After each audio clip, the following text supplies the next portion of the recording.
জামাই ষষ্ঠীতে লাল সতর্কতা, দুপুর 2টো থেকে রাত 8টা পর্যন্ত ভারী বৃষ্টির পূর্বাভাস। জামাই ষষ্ঠীর দিনই রাজ্য জুড়ে বৃষ্টির দাপট আরও বাড়ার আশঙ্কা। আলিপুর আবহাওয়া দপ্তরের পূর্বাভাস অনুযায়ী কলকাতা সহ দক্ষিণবঙ্গে একাধিক জেলায় দুপুর 2টো থেকে রাত 8টা পর্যন্ত ভারী বর্ষণ হতে পারে। একই সঙ্গে উত্তরবঙ্গে 5 জেলায় জারি হয়েছে লাল সতর্কতা। ফলে সপ্তাহে দুর্যোগের ছবি আরও স্পষ্ট হচ্ছে। কোন কোন জেলার প্রভাব বেশি পড়বে তা বিস্তারিত জানতে অবশ্যই ভিডিওটি সম্পূর্ণ দেখবেন, এবং আপনাদের জেলার নতুন নতুন খবরগুলো সবার আগে পেতে চাইলে আমাদের ইউটিউব চ্যানেলটিকে সাবস্ক্রাইব করে বেল আইকনটিকে বাজিয়ে দেবেন এবং কমেন্টে আপনার জেলার নামটি লিখে দেবেন। কলকাতা, হাওড়া, হুগলি সহ দক্ষিণবঙ্গের বিস্তীর্ণ অংশে সকাল থেকে দফায় দফায় বৃষ্টি চলছে। আবহাওয়া দপ্তর জানিয়েছে শনিবার থেকে মঙ্গলবার পর্যন্ত বৃষ্টির পরিমাণ আরও বাড়বে। বজ্রবিদ্যুৎ সহ মাঝারি থেকে ভারী বৃষ্টির সম্ভাবনা রয়েছে একাধিক জেলায়।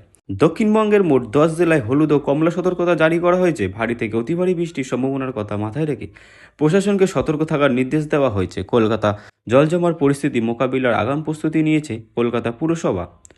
পুরসভা সূত্রে জানা গেছে বিভিন্ন গুরুত্বপূর্ণ এলাকায় কন্ট্রোল রুম চালু করা হয়েছে। জল জমা সম্ভাবনা থাকা রাস্তাগুলিতে সাকশন মেশিন ও প্রস্তুত রাখা হয়েছে। প্রয়োজনে অতিরিক্ত পাম্প ব্যবহার করে দ্রুত জল নিকাশনের ব্যবস্থাও রাখা হয়েছে।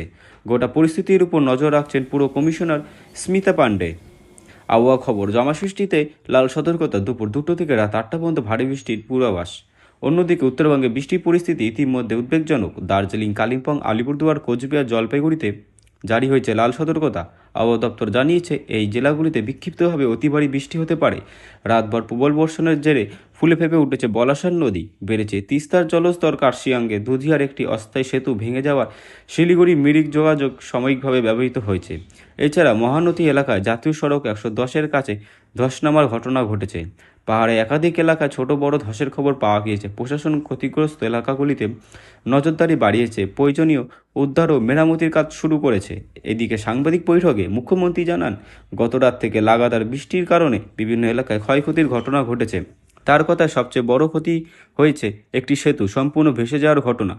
যদি অধিকাংশ নদী জলস্তরে এখনও নিয়ন্ত্রণে রয়েছে, তবে কোচবিহারের মেকলিগঞ্জ এলাকায় নদীর জল বিপদসীমার সামান্য উপরে রয়েছে।